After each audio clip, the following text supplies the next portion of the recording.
Hi guys, welcome to my channel. For today's video, gagawa po tayo ngayon ng cheesy spaghetti. So yan guys, iisa po natin yung giniling and then ito po ang cheesy spaghetti sauce. Kapag kagisa, ihahalo po natin yung cheesy na sauce. Ihahalo din po natin yung cheese dog. Tapos lalagyan po natin ng Knorr cubes. Tapos ihahanda na po natin yung pasta, mapakuluan. Hi guys, shout out po nga pala po dito kay Mboy at saka po dito kay Edsel.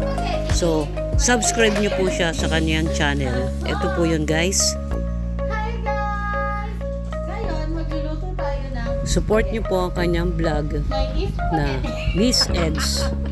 So yan guys, haluin na po natin yung cheesy na sauce. Yan, tapos pagka po yung lumambot na yung pasta, ayan po, titikman po natin yung sauce. So yan po, pagka tingin po natin at mas okay na, lalagyan po natin yan ng all-purpose cream at saka po ng gatas para po mas sumarap po siya. Ayan po, tapos halu-haluin na po natin, ganyan na po siyang kasimple. O yan po, pagka nahalo na po, so yun na-prepare po natin na pasta, yan po. Hahanguin po natin yan, i-drain natin. Yan po. Tapos yan po, pag natimplahan nyo na po, okay na po yan. Yan. So, pagka-drain na po natin, ihahalo na po natin yung sauce na ating nagawa. So, yan po. So, pag-halo-haloin po natin yan, para po lumasa po dun sa pasta. So, yan po guys. Hahaluin na po namin. So, yan po.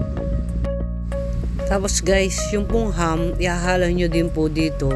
Yung pong ham na ikakat nyo na maliit, imimix din nyo po dito para po lumasa po yung ham. So yan po yung pinaka-ingredients po nyan. Yung cheese dog at saka po yung ham. Saka yung pong giniling na ginisan nyo po at saka po yung all-purpose cream. Saka po yung gatas at yung pong cheesy creamy sauce. So, ayan guys, okay na po. So, i-distribute na po natin. So, let's go guys. Panoorin po natin.